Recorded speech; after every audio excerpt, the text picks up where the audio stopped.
하나님의 말씀을 사랑하시는 성도 여러분, 안녕하십니까? 오늘은 제9과 상실의 때라는 주제를 가지고 함께 연구해 보겠습니다. 제목 자체가 좀 어둡죠? 인생의 사계절 가운데 가장 힘든 계절인 이 상실의 때를 어떻게 극복할 수 있을까? 하나님께서는 이 상실의 때를 맞이한 우리 사람들에게 어떤 위로와 어떤 소망을 주실까? 어떻게 이것을 극복할까? 그래서 함께 연구해 보고자 합니다. 교회 증언에 이런 아주 중요한 말씀이 있습니다. 사람의 마음을 다루는 일은 사람이 해본 일 가운데서 가장 신중을 요하는 일이다. 여러분, 교회는 사람입니다. 원래 교회의 의미는 어떤 집이 아니라 건물이 아니라 하나님의 부르심을 입은 사람들이죠. 이 하나님의 부르심을 입은 사람들이 모인 이 교회가 때때로 천국이 되었으면 좋겠는데 때때로 이 천국이 아니라 너무 힘든, 너무 상처를 주고 상처를 받는 참 불편한, 그리고 가기 싫은 그런 장소가 될 수도 있지요. 하나님의 부르심을 입은 사람들끼리 모인 곳은 정말 행복하고 화목하고 기쁨이 넘치는 곳이 되어야 할 텐데 그런 사람들이 모인 곳이 불편해지고 그리고 만나고 싶지 않고 이런 경우를 맞이했을 때 어떻게 이것을 우리가 이해하고 극복할 것인가? 오늘은 특별히 인격 장애에 대한 이야기를 조금 하면서 시작할까 합니다. 신체적인 장애보다도 더 심각한 병이 바로 인격 장애입니다. 인격 장애에 대한 성격 장애, 그리고 사람들과의 그 만남이 불편하고 그리고 갈등이 일어나고 서로 싸우게 되고 절망하게 되고 이런 그 인간의 어두운 부분을 표현하는 말들을 통틀어서 인격장애라고 한다면 여기 이런 그 책들에 대해서 좀 많이 나오고 있죠. 성격이 이상한 성격들을 만났을 때 어떡할 것인가. 마음치료 처방전, 요즘 다양한 이런 책들이 많이 나온다고 하는 것은 그만큼 사람들 사이의 관계가 힘들다는 얘기죠. 또 주변에 사이코패스 이런 말도 들리죠. 사람들을 아무 이해관계 없이 닥친 대로 사람을 죽이는 그런 끔찍한 살인 사건들이 일어나는 것을 어떻게 우리가 이해할 것인가. 인격장애 종류는 여러 가지가 있지만 그 중에 대표적으로 4가지를 얘기한다면 자기의 인격장애, 자기애적, 자기를 사랑하는 인격장애자, 또 경계성 인격장애, 강박성 인격장애, 그리고 연기성 인격장애, 이렇게 4가지로 생각해 볼 수 있어요. 이 외에도 여러 가지 분류를 많이 하지만 그 중에서도 이것을 다 다루면 시간이 없기 때문에 가장 많이 사람들이 소유하고 있날까요? 나타낼 수 있는 것이 바로 이 자기애적 인격장애, 여기에 대해서 함께 좀 생각해 보고자 합니다. 이 자기의 인격장애의 특징을 보면은 첫 번째, 주위 사람들로부터 늘 존경과 관심을 받고 싶어 하는 것입니다. 지나치게 자기가 늘 존경받고 싶어 하고 자기가 최고인 것처럼 생각하고 싶은 그런 사람들이죠. 모든 것이 자기 중심으로 돌아가야 하기 때문에 지위나 성공을 위해서는 착취나 사기도 서슴지 않고 대권을 바라보고 아주 목표를 가지고 어떻게 하든지 자기가 최고가 되고자 싶은 그런 욕망이 강한 사람들이죠. 이런 사람들은 의리고 상식이고 다 뛰어넘고 자기가 이 목표한 어떤 자리를 차지하기 위해서 부단히 노력하는 사람입니다. 다른 사람이 혹 자신의 약점을 비판하거나 할 때는 거기에 대한 굉장한 분노를 나타내죠. 모든 사람이 다 자기를 이렇게 존중해 주길 바라고 자기가 최고라고 생각해 주길 바라는데 거기에 대해서 누군가 자기에 대해서 비판할 때는 그 견딜 수 없는 분노를 느끼죠. 자기 능력에 비해서 비현실적인 자신감을 가지고 있어서 일이 혹시 실패하게 되면 지나친 열등감이나 수치심을 느껴요. 그리고 허무감 등으로 괴로워하죠. 사람이 살다 보면 실수할 수도 있고 실패할 수도 있고 또 뭐 절망당할 수도 있죠. 모든 일이 다 성공하리라는 보장이 없지 않습니까? 그것은 뭐 내 실수가 될 수도 있고 혹은 다른 사람에 의해서 잘못해갖고 내가 피해를 볼 수도 있죠. 그런데 이 자기의 인격 장애를 가진 사람들은 실패하면 안 되는 거예요. 반드시 성공만 해야 된다는 거예요. 그래서 만약에 실패하게 되면 너무 지나친 자괴감을 갖게 되고 자기를 자책하게 되고 그리고 다른 사람들에 대한 비판을 하면서 나를 왜 이렇게 힘들게 하는지 모르겠다고 하는 그런 그 지나친 부정적인 생각을 갖게 되죠. 다섯 번째는 스스로 치료를 원치 않고 치료자를 무시하는 경우가 많아서 치료가 잘 안 돼요. 내가 부족하고 내가 실수하고 내가 문제가 있다는 것을 인정할 때 그 치료가 시작되는데 이런 사람은 절대 자기가 잘못됐다는 생각을 안 해요. 그리고 대부분 뭐 치료하고 상담하다가 다 그만두죠. 더 이상 치료할 수 없는 그런 상황에 와요. 왜냐하면 인정을 하지 않으니까. 치료자가 혹은 상담자가 당신의 이 문제는 이것이요 얘기해도 절대 그걸 수용을 하지 않는 거예요. 이런 사람의 행동적 특성을 보면 거만하고 자신감에 찬 태도를 나타내요. 뭐 자신만만하죠. 모든 일 다 세상의 모든 걸 다 해낼 수 있는 자신감을 나타내기도 하고 지나친 자기 과시를 해요. 겸손한 모습은 볼 수가 없어요. 이런 사람들은. 자기가 모든 걸 다 알고 다 할 수 있고 자기만 따라오면 모든 걸 다 성공할 수 있고 그런 지나친 과시욕을 많이 나타내게 되고 조금 자기가 조금 잘한 것이 있으면 그걸 가지고 과대평가하게 되고 스스로 과장하게 되고 이렇게 해서 사람들에게 참 불편함을 많이 주죠. 자기 자신을 특별 대우해달라고 요구하는 거예요. 내가 이런 사람인데 왜 나를 이거밖에 안 해주냐 하면서 자기를 더 존경해 주길 바라고 거기에 대한 대가를 바라기도 하고 하여간 이런 행동적 특성을 나타내고 있죠. 이런 사람의 정서적인 특성을 보게 되면은 참 이렇게 항상 태평하고 즐거운 아주 낙천적인 사람으로 보여요. 좋을 때는. 예. 그러나 또 때에 따라서는 어떻게 해요? 자기가 어떤 공격을 받거나 비판을 받게 되면 강한 분노와 자기를 반대하는 사람에 대한 적대감을 표출하는 것을 주저하지 않죠. 시기와 질투가 강합니다. 이런 사람은 자기가 최고여야만 된다는 그런 자신감에 교만에 빠져있기 때문에 누군가가 잘하게 되면 누군가가 칭찬받는 사람이 생기게 되면 그 사람을 엄청 시기하고 질투해요. 성경에 이런 케이스가 누구라고 생각합니까? 네, 바로 사울 왕이에요. 사울 왕. 사울 왕이 이런 기질이 있어요. 그래서 다윗이 전쟁에서 승리하게 되고 많은 국민들이 다윗을 칭찬하니까 사울은 그걸 못 견디는 거예요. 다윗을 어떻게 해요? 시기와 질투를 넘어서 죽이려고 해요. 이런 성격이 바로 이 자기애적 성격의 장애자의 정서적인 특징이란 말이에요. 우울과 불안해요. 자기가 실수했을 때, 실패했을 때 우울해요. 불안하게 되고 다른 사람이 나를 싫어할까 봐 그걸 두려워하게 되고 이런 사람이 이제 실패하게 되면 완전히 우울증에 빠지죠. 대인기피증 걸리고 이런 현상이 일어납니다.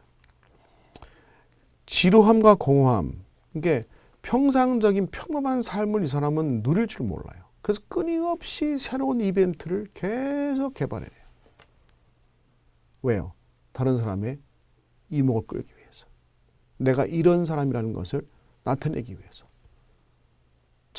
뭔가 새로운 창의성을 개발해서 다른 사람이 하지 못한 새로운 일을 끊임없이 개발해서 자기 자신을 나타내고자 하는 것이죠. 비슷하지만 칭찬과 인정에 대한 강한 욕구를 드러내요. 그래서 이런 사람한테 수고했을 때 정말 수고했다고, 정말 당신 최고라고 이런 말을 안 하면 이 사람은 불안해요. 권력에 대한 욕구 및 성취 동기가 강하지요. 아까 말씀드린 대로 자기가 이런 사람은 평범하게 살 수가 없어요. 뭔가 최고가 돼야 돼요. 장이 돼야 돼요. 그 제일 높은 포지션을 향해서 끊임없이 그걸 향해서, 그 목표를 향해서 모든 걸 다 동원해서 그 목표를 성취하려고 하죠. 불안정하고 상황에 맞지 않는 감정 표현 방식을 나타내죠. 뭔가 뜻대로 안 됐을 때, 자기의 목표에 도달하지 못했을 때, 누군가가 나를 비판하고 내 길을 막는다고 반대할 때, 이런 사람은 굉장히 정서가 불안한 것을 나타낸단 말입니다. 인지적 특성을 보게 되면 자기 자신에 대한 과대평가를 늘 하죠. 그리고 특권의식을 가져요. 이 특권의식을 갖기 때문에 다른 사람들이 자기를 조금 정당한 대우, 자기가 바라는 대우를 조금 안 해주게 되면, 인정 안 해주게 되면 굉장히 섭섭해합니다. 최고가 되는 공상 속에 빠져 있죠. 성공과 실패에 대한 구인의식이 있어요. 다른 사람에 대한 과도한 이상화 혹은 평가를 절하해요. 이게 무슨 말이냐면은 자기가 볼 때 어떤 사람이 아주 유능한 사람이 나타나게 되면 그 사람을 굉장히 추켜 세우고 그 사람을 아주 이상화시키면서 그리고 자기 사람으로 만들어버려요. 내가 너를 너가 당신 같은 사람 정말 내가 돕고 싶다. 너랑 같이 도역하자. 함과 동시에 또 어떤 사람은 어떻게 완전 평가절하시켜버려요. 하여간 양극단적인 것을 나타낸단 말입니다. 자기 개념 및 자존감이 좀 낮아요. 자, 네 번째, 이 대인관계에는 어떤 특성이 있나 봅시다. 굉장히 외향적이고 사교적인 태도를 가져요. 왜요? 뭔가 자기가 자기 영역을 넓혀야 되니까. 그래서 다른 사람들을 수없이 만나고 유명한 사람들을 자기가 다 만나러 가서 그 유명한 사람 만나게 되면 막 같이 사진 찍고 명함 주고 받으면서 내가 이런 사람이라는 것을 알게 되고 다른 사람한테 나 이런 사람 만나고 왔다고 하고 굉장한 액티브 하죠. 아주 언뜻 보면은 굉장히 사람들을 이렇게 친숙하게 대하는 것 같지만 목표는 뭐냐면 그런 사람들과 사귀면서 자기의 위치를 높이려고 하는 그런 과대평가하는 그런 마음이죠. 그 말이에요, 이게. 진정한 공감 능력과 배려하는 능력이 부족하죠. 당연하죠. 이 사람은 자기 위주니까 다른 사람을 이렇게 배려해주고 공감해주는 게 없어요. 오로지 자기의 욕심을 채우는 거니까요. 강렬하고 불안정한 인간관계예요. 좀 전에 말씀드렸지만은 어떤 정말 똑똑하고 훌륭한 사람 만나면 그 사람을 찾아가서 그 사람과 친해지고 그래서 내가 그 사람과 이렇게 절친하다는 것을 나타내고 그걸 통해서 자기가 인정받고 싶은 욕구가 강하죠. 근데 만약에 이런 사람도 근데 금방 실증을 내고 자기 말을 안 듣게 되고 자기의 그 요구하는 대로 안 들어주게 되면 금방 실증 내고 사랑과 애정이 식어버리고 결국 이런 사람은 인간관계는 오래 가지 못하죠. 의리를 지킬 수가 없어요. 왜? 의리를 사실 이런 사람은 기본적인 인간관계에 의리를 생각 안 하니까 자기에게 필요한 것만 취하고 필요 없을 때는 과감하게 다 버리니까 이런 사람은 늘 불안정한 인간관계를 맺게 되고 친구가 주변에 아직 없게 돼요. 처음에는 굉장히 사람이 많이 아는 것 같지만 시간이 지나면서 다 떠나고 주변에 아무도 사람이 없다는 것입니다. 그러니까 또 불안하게 되고. 자, 그래서 이런 사람들이, 이런 인격장애자들이 교회 안에 들어오게 되면 교회 안에서도 그대로 이런 것이 드러난다는 거죠. 그래서 어떻습니까? 어떤 직분을 맡기게 되면 자기가 원하는 직분을 맡게 되면 아주 좋아하고 열심히 하는데 자기가 원하지 않는 직분을 주거나 좀 무시당한다는 거나 자기가 기대했던 것보다 사람들이 나를 인정 안 해주면 어떻게 해요? 서운해하고 화를 내고 그리고 싸우게 되고 끊임없이 어떤 자기만 이렇게 높임을 받으려고 하는 그런 사람들이 교회 안에 종종 있죠. 이런 사람들이 다 이런 자기애적, 자기만을 사랑하는 인격 장애자라는 거예요. 정상적인 사람이 아니란 말입니다. 이런 사람은 절대 인격이 성숙하지 못할 뿐만 아니라 신앙도 절대 성숙할 수가 없죠. 여러분 우리 아시다시피 기독교는 예수 그리스도의 십자가 중심인데 나 자신을 완전히 없애고 나 자신을 비우고 다른 사람을 사랑해주고 섬기는 그런 것이 기본적인 신앙의 기본 요소인데 이런 사람은 절대 거기에 따를 수가 없죠. 여러분 이런 얘기를 듣다 보면 여러분 우리 모두가 다 이런 기질이 다분히 있어요. 이것이 그냥 정도 차이예요. 어떤 사람은 심한 사람이 있고 어떤 사람은 덜 심하고 그러지만 사실 근본적으로 이 죄된 본성을 가진 인간은 이런 자기애적, 자기를 사랑하고 이기적인 그런 것이 있단 말입니다. 제가 이렇게 말씀을 드렸을 때 이건 누구다 이렇게 생각하지 마시고 우리 안에 이런 요소가 다 있어요. 이런 인격 이 장애 요소를 가진 우리가 함께 신앙생활을 하려니까 얼마나 힘듭니까? 이런 사람끼리 같이 가족에 사니까 얼마나 힘들어요. 가정이 화평하고 정말 화목하게 지내야 되는데 이런 그 성격 때문에 부딪히게 되고 갈등하게 되고 서로 싸우게 되고 교회도 마찬가지고 사회도 마찬가지고 직장도 마찬가지예요. 이런 인격 장애자들이 왜 나타날까 이거죠. 성경에 어떤 분이 얘기하기를 성경의 주제는 세 단어로 요약한다. 창조가 있고 타락이 있고 그리고 다시 회복이 있을 뿐이다. 이렇게 아주 간단 세 단어로 요약하지만 성경 전체를 나타내는 아주 중요한 단어 같아요. 하나님께서 인간을 행복하고 정말 완벽하게 창조하셨는데 그 아름다운 창조, 그 아름다운 인격, 아름다운 그 모습들이 죄로 인해서 타락으로 인해서 다 깨지게 돼요. 오늘 주제처럼 상실 모든 걸 다 잃어버리게 돼. 생명도 잃어버리고 관계도 다 깨지고 건강도 잃어버리고 자유도 잃어버리고 완전히 불행한 상태에 있는 이 지구에 이걸 다시 회복시키러 오신 분이 메시아시고 예수 그리스도시고 그 예수께서 이 땅에 오셔서 우리를 다시 회복하라고 오신 것이 바로 기독교의 핵심 아니에요?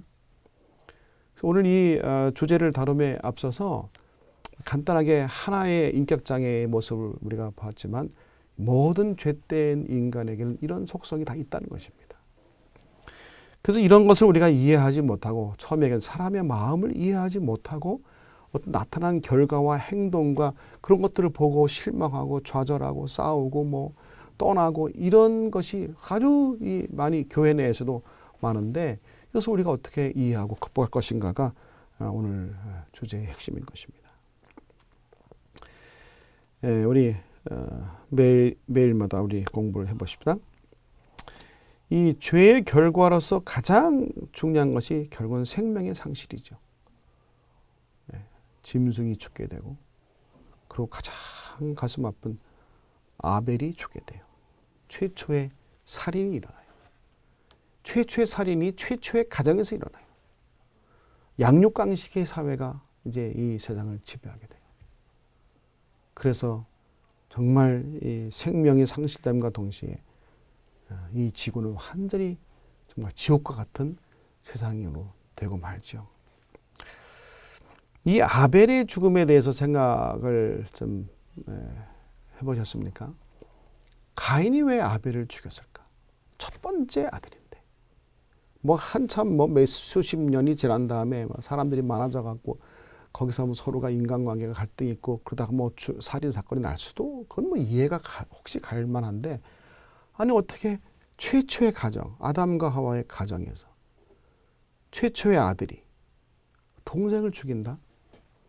어떻게 이런 일이 일어날 수 있습니까? 성경에는 이런 자세한 설명이 안 나와 있어요. 또 여러 주석에도 보면 이런 자세한 내용이 다 나와 있잖아요. 제가 잠깐 이렇게 언급한다면 저희 생각 추측이고 제가 이제 묵상한 내용이지만 여러분 동의할 수도 있고 동의 안 할 수도 있어요. 이렇게 한번 생각해 보세요. 아담과 하와는 처음부터 창조될 때부터 어린 아이로 창조돼서 자란 게 아니에요. 성인으로 창조돼요. 성인으로. 그럼 최초의 아이는 누구예요? 가인이에요. 근데 이 상실이 왜 이렇게 중요하냐면 뭔가 인간은 상실을 하게 되면 거절당하거나 상실을 당하게 되면 그것을 회복하고 싶은 욕구가 다시 말하면 보상심리가 작동한단 말이에요. 근데 하나님께서 다행히 구원의 계획을 발표하시고 너 여자의 후손이 너희를 구원할 메시아가 이 땅에 다 오셔서 너희를 다시 구원할 것이라고 하는 그런 구원의 계획을 반포하셨을 때 이 아담과 하와는 정말 다행이었죠. 정말 행복했죠. 와, 우리 다시 저 에덴 동산에 돌아갈 수 있구나. 그래서 매일마다 그 에덴 동산 동편에서 그 아름다운 동산을 바라보면서 우리가 실수하고 불순종하고 범죄함으로 인해서 쫓겨났는데 하나님이 우리의 후손을 통해서 다시 저곳에 회복시켜 주신다는 약속을 주셨으니 얼마나 감사한가. 그리고 양을 잡아서 제물을 드릴 때마다 그 약속을 기억하면서 예배드리면서 했는데 여러분 이 아이들은 이 어릴 때 아이는 뭐 신의식도 없을 뿐만 아니라 또 집중력도 약하죠. 근데 이 가인이 예배 드릴 때마다 가만 안 있는 거예요. 자꾸 움직이고 뭐 딴짓하고 하니까 어떻게 해요? 아담도 그렇지만 하와가 더 그럴 것 같아. 야 이놈아 넌 메시아인데 네가 예배 시간에 이렇게 장난치고 하면 돼? 집중해 집중. 뭐 이런 식으로 이제 그 갓난 아이를 어떻게 해요? 갓난 아이에 맞게 이해하고 거기에 맞게 이렇게 가르치는 게 아니라 자기들의 이제 기대, 과잉 기대, 그 상실을 이제 맛보게 되면 그걸 커버하기 위해서 다시 회복하기 위한 강한 어떤 동기가 있다 보니까 그것이 자연스럽지 못하고 억지로 하게 된단 말입니다. 그게 우리의 삶 속에 굉장히 많이 있어요. 그래서 결국은 이 가인은 예배 시간만 되면 혹은 자주 엄마 아빠한테 꾸지람 듣게 되고 그러니까 뭐 벌써 호통 치고 뭐 모르겠어요. 뭐 때렸는지 모르겠어요. 불편하게 돼요. 근데 아벨 동생이 낳는데 동생은 너무 얌전한 거예요. 여러분 같은 부모 밑에서 자란 난 우리 아이들이 다 다르지 않습니까? 다 똑같지 않아요. 다 달라요. 제가 볼 때는 가인은 굉장히 액티브하고 외형적인 성격이고 아벨은 굉장히 내형적인 성격 같아요. 그러니까 이 아벨은 날 때부터 얌전하니까 예배 시간이고 조용히 있으니까 어떻게 해요? 부모가 비교해요. 야 이놈아 너 네 동생만 더 못하냐. 이 동생 봐라 조용히 있는 너는 왜 이렇게 부산하냐. 비교당해. 이 비교하는 것은 정말 아이들의 인격 형성에 정말 안 좋은 걸 아시지 않습니까? 어쨌든 이래 갖고 이 어린 시절을 자라면서 가인은 계속 부모님으로부터 꾸지람 듣고 비교당하고 때때로 뭐 매를 맞았는지 모르겠어요. 언어 폭력도 있을 수 있겠죠. 이러면서 어떻게 부모에 대한 사랑을 느끼지 못하게 돼요. 여러분 이 인간의 마음에 상처라고 하는 것은 뭐냐면은 이게 사랑받지 못한 게 다 사랑이에요. 다 상처예요. 정상적인 사랑을 받지 못한 게 다 상처예요. 이 상처는 인간의 마음속에 분노라는 감정으로 쌓이게 돼요. 여러분 거꾸로 생각해 봅시다. 형이 동생을 죽일 때는 그냥 죽이겠냐고요. 동생에 대한 얼마나 분노가 쌓였으면 죽이겠냐고요. 그럼 그 분노가 언제 쌓였냐 이거예요. 이걸 유추해 볼 수 있죠. 근데 이제 각자 제단을 쌓으려고 했을 때 가인은 모르겠어요. 처음부터 했는지 좀 후에 했는지 난 피 막 튀고 막 양을 죽이는 거 난 싫어. 난 내가 농사 짓는 것 같고 하나님 드릴 거야. 그러니까 자기 멋대로 하게 되죠. 근데 하나님이 안 받으세요. 아벨의 제단은 받으시고 자기 제단은 안 받으세요. 근데 어떻게 해요? 이젠 부모도 자기를 편애하는데 하나님까지 날 편애하셔? 엄청난 분노를 표출하게 돼요. 오죽 얼마나 분노 표출했으면 하나님께서 가인아 내가 분노해야 하면 어찌며 안색이면 하면 어찌며 이렇게 말씀하실 정도로 화를 내겠어요 하나님한테. 그 어떻게 합니까? 동생을 그 분노에 찬 이 가인은 아벨을 죽이게 되죠. 이게 아벨을 죽이게 된 하나의 이유가 아니겠는가 하는 제 개인적인 묵상이에요. 그래서 이 사람은 아무리 신앙이 좋고 할지라도 뭔가를 상실하게 되고 뭔가를 누구한테 거절당하게 되면 그것을 커버하기 위해서 그걸 만회하기 위해서 너무 오버한단 말이죠. 그걸 찾기 위해서. 그런 것이 지나치게 강하다 보니까 다른 사람들의 마음을 상처 주게 되고 내 욕구를 채우기 위해서 다른 사람에게 스트레스를 주고 푸시를 하게 되고 갑질하게 되고 명령하게 되고 그리고 어떻게 해요? 자기 말 안 들으면 화를 내게 되고 이런 인격장애 요소가 창세기부터 시작됐어요. 그 이후에 보세요. 성경 역사를 보면 그 이후부터 계속해서 싸움이 일어나고 전쟁이 일어나고 서로 죽이고 형제끼리 서로 살육하고 이런 상실의 결과가 엄청난 재앙으로 나타나는 것을 성경 역사를 다 보지 않습니까? 이럴 소지를 보면은 건강의 상실인데 1999년부터 2015년까지 암 발생 통계를 낸 것 보니까 암 유병자 수가 우리나라에 161만 명이라는 거예요. 이것은 국민 31명당 1명꼴이고 65세 노인에게서는 10명당 1명이고 남자는 7명당 1명, 여자는 13명당 1명이 암 유병자라는 거예요. 이 유병자는 뭐예요? 암 치료받고 있거나 혹은 완치 후에 죽은 사람이나 생존한 사람을 또 다시 또 암을 걸릴 수 있다는 사람인 것입니다. 여러분 죄의 결과가 이렇게 무서워요. 점점 요즘은 암 환자가 얼마나 많습니까? 저도 제 가족 중에 한 사람이 어제 암 수술을 했어요. 이 건강을 상실하고 이 암에 판명이 나고 그의 그 환자뿐만 아니라 가족들의 그 마음 상태, 불안한 마음. 병원에 가보니까 병원에 그 많은 환자뿐만 아니라 환자들을 위한 한 명의 환자 외에 보호자가 얼마나 많습니까? 그냥 막 바글바글해 병원이.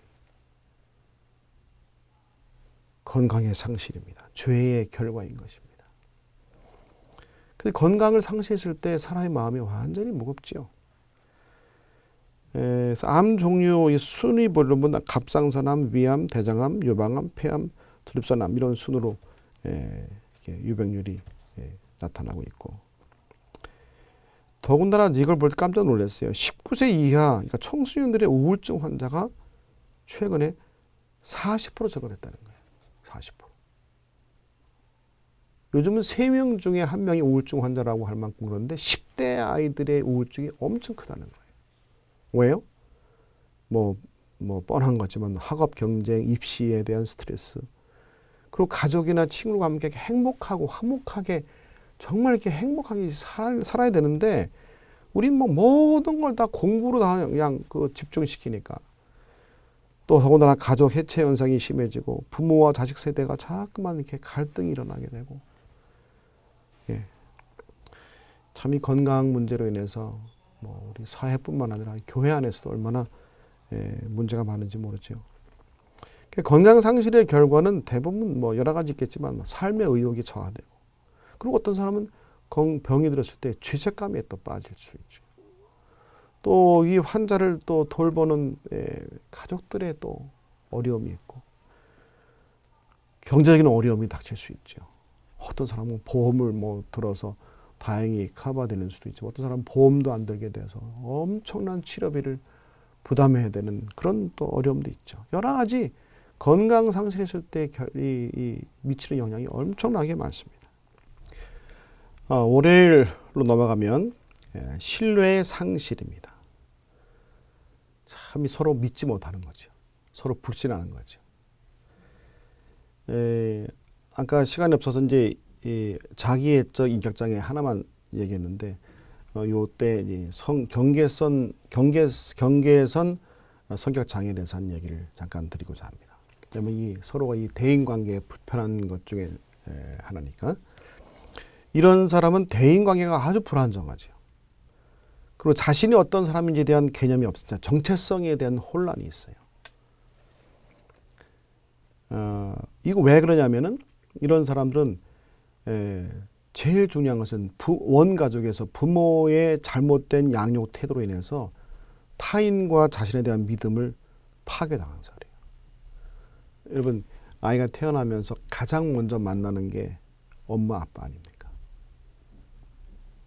생존을 위해서 영양도 공급받고 모든 걸 공급받긴 하지만 이 더 중요한 것은 뭐예요? 또 관계 형성을 배우는 거예요. 그러면 최초로 만나는 엄마 아빠가 이 아이를 어떻게 양육했느냐에 따라서 이 아이는 굉장히 중요한 영향을 받는단 말입니다. 그럼 이 경계선 성격 장애는 왜 그럴까요? 불안한 거예요. 부모가 서로 싸운다든지, 그리고 부모가 정상적인 사랑을 주지 못한다든지, 이렇게 될 때 이 아이는 사람을 두려워하게 돼요. 18세 이전에 부모와 이별하거나 버림받은 경우에 이런 성격 장애가 나타나죠. 심한 폭행과 성폭력을 당한 경우에. 이건 참, 요새 미투 운동이 요새뿐만 아니지만 그 전부터 있었지만은 이 성폭력으로 인해서 이 인격이 파괴되는 게 얼마나 심각한지 몰라요.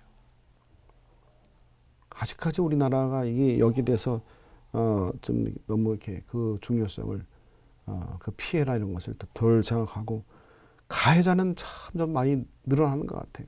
피해자는 참 말은 못하지만 우리가 알지 못하게 피해자들이 얼마나 고통당하고 있는지 모릅니다. 이게 다 왜냐면 이 폭력 당해서 그래요. 또 신뢰가 정말 믿었던 사람, 가까운 사람, 애인이나 이웃에게 완전히 배신감을 느낄 경우에, 그리고 오랜 시간 학대에 노출되었을 경우에, 이 학대가 아동학대, 특별히 가정에서 학대가 이루어지는 경우가 참 많아요. 아버지가 딸을 학대하게 되고, 아버지가 딸을 성폭력하게 되고, 또 형제끼리 또 그런 싸우게 되고, 이런 것으로 인해서 경계선 성격장애가 이제 형성된단 말입니다. 이 성격장애 증상을 보게 되면 만성적인 공허감을 느껴요. 삶의 의미를 못 느끼는 거죠. 사랑받지 못했는데 폭력당하고 늘 자기를 어떻게 해칠지 모르고, 자기를 존중해주고 자기를 배려해준 사람이 아니라 자기를 다 공격하는 사람으로 느껴졌을 때 얼마나 공허하겠어요. 삶이 얼마나 공허하겠어요. 이런 사람이 또 이제 분노가 조절이 안 돼요. 아까 그 상처가 결국은 분노라는 감정으로 남아야 된다 그랬잖아요. 그러니까 분노가 큰 사람, 격하게 분노하는 사람, 경노하는 사람은 그만큼 상처가 많다는 얘기예요. 분노 조절이 안 돼요. 이런 사람들은. 자신에게 손상을 주는 증상, 자해를 하죠. 다른 사람을 공격적으로 할 수도 있지만은 어떤 사람은 또 자기 자신을 자해해요. 여기 칼로 끊고. 다행히 발견해갖고 긴급히 후송해서 치료받는 경우도 있지만, 어떤 경우는 아무도 주변에 없을 경우에는 결국은 이제 생명까지 위험한 그런 자해를 하죠. 자해 소동을 하죠. 충동적이에요. 지나치게 상반된 행동을 이게 변덕이 심한 거죠. 언제는 좋았다가 언제는 안 좋았다가 버림받은 것 같은 상황에 극도로 민감한 반응을 보여요. 이게 그만큼 이 아동 학대나 어렸을 때 폭력을 당한 것이 이 사람의 정서에 엄청나게 정상적인 삶을 누리지 못하게 한단 말입니다. 자, 이런 그 경계선 인격장애자도 결국은 뭡니까? 결국은 사랑의 결핍이야, 사랑의 결핍. 자, 화요일 날은 신뢰 상실의 연장선상인데, 결국은 어디로 이번에 이제 가정폭력에 대한 이야기입니다. 가정폭력. 여러분, 우리 신앙하는 공동체 안에서 가정폭력을 있다 없다 어떻게 생각하세요? 예. 사회나 다를 바 없어요. 가정폭력 문제는 뭐 사회나 교회나 할 것 없이 어디나 있어요. 더 힘든 게 이제 소위 신앙한다고 하는 그 사람들이 어떤 폭력적인 행동과 그런 언어가 나타났을 때 더 이제 절망하게 되고 더 이제 놀라게 되는데 이 가정폭력은 정말 심각합니다. 가정폭력 그 예방법에 보면요, 가정폭력에 대한 정의를 이렇게 말하고 있어요. 가정폭력은 가정 구성원의 사이에 신체적, 정신적 또는 재산상의 피해를 표발하는 행위다 이렇게 정의하고 있죠. 남편이 아내를 또 요즘 어떻게 또 아내가 남편을 폭력하는 경우, 부모가 자녀를 폭력하는 경우, 거꾸로 또 자녀가 부모를 공격하는 경우, 존속 살해, 자식이 부모를 살해하죠. 어떻게 이런 일이 있을 수 있나요? 그러면 우리는 그런 걸 보면 막 짐승 것 같다, 저런 사람도 뭐 사형시켜야 한다고 막 그 사람을 공격하지만 사실 그 자녀가 왜 부모를 증오하고 살해까지 합니까? 원인이 뭡니까? 이 아이가 원래부터 나쁜 아이로 자랐습니까? 여러분, 사이코패스, 반사회적 인격장애자들이 아무나 사람을 붙잡고 죽이고 할 때, 물론 그건 정말 나쁘고 그건 정말 용서받을 수 없는 행동이지만 그런 사이코패스가 왜 생겼나요? 결국은 부모 문제예요. 책임을 내가 전가시키는 게 아니라 원인을 규명할 때 대부분 그런 경우란 말입니다. 그럼 남편이 아내를 폭력하고 아내가 남편 폭력하는 이런 것도 결국은 어디서부터 시작되나요? 원래부터, 원래 가족에서부터 부모로부터 사랑받지 못하고 버림받고 그런 사람들이 분노가 막 치밀을 때 이런 현상이 일어나죠. 형제간에 또 싸워요.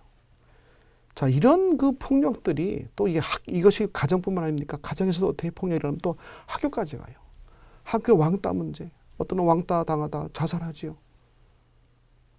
이런 그 엄청난 피해들을 결국은 어디서 시작하냔 말이에요. 이 피해 원인이 뭐냐 이거예요. 가정이에요. 왜 서로 믿지 못하냐 이거예요. 왜 소통이 안 되냐 이거예요. 이건 다 가정에서부터 시작되는 거예요. 언어 폭력이 또 만만치 않습니다. 욕설, 험담, 모욕, 약점 잡고 허위 소문 터뜨리고 명예훼손시키고 이 언어 폭력은 뇌를 망친다는 또 그 결과 보고서 나옵니다.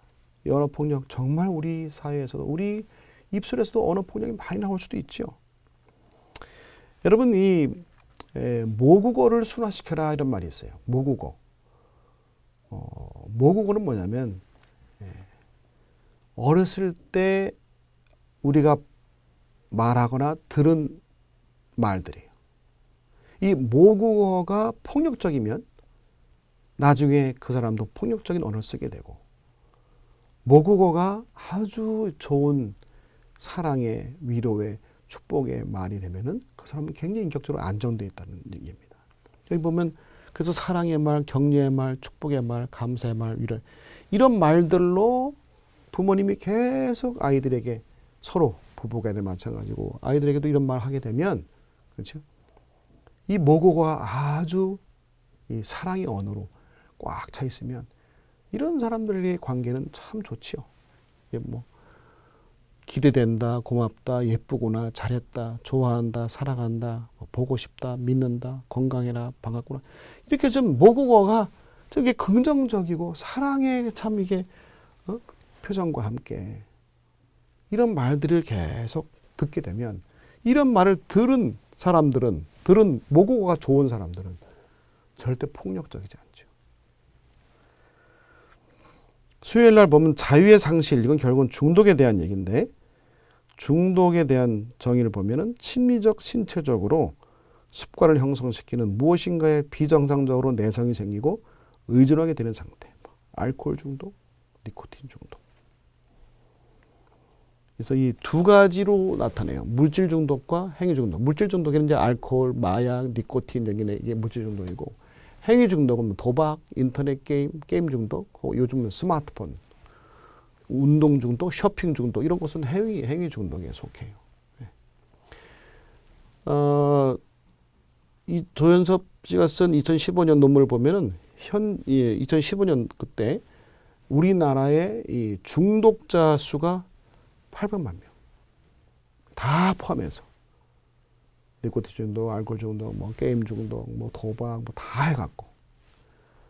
그러니까 결국은 5천만 명인데 800만 명, 5천만 명 중에 800만 명이면 어른들만 하면 사실 어른들은 비율이 엄청 많죠. 6명 중에 1명이 중독자니까. 중독으로 인한 경제적 피해가 약 200조. 예. 이게 지금 쓸데없이 이런 정말 이렇게 이 엄청난 이 비용을 정말 이게 우리 복지와 우리 교육에 쓴다면 이 우리나라가 얼마나 좋은 나라가 될까요? 인터넷 중독에 빠지는 사람의 이렇게 경우를 보면 다 이 내용이 다 결국은 사랑 결핍이 있는 사람이에요. 사랑이 결핍되니까 불안하고 자존감이 낮게 되고 자신의 정체감에도 뭔지도 자기가 누군지도 모르겠고 자신감도 없고 자기 실현의 좌절을 겪고 환자적 사고에 취약한 하여간 각종 이런 사람 대부분 다 보면 그러니까 중독에 걸린 사람들 이런 사람 대부분 다 동일한 인물들이에요. 사랑이 결핍되게 되면 어딘가 중독에 빠지게 돼 있어요. 여기 이제 이 중독에도 이제 종교 중독,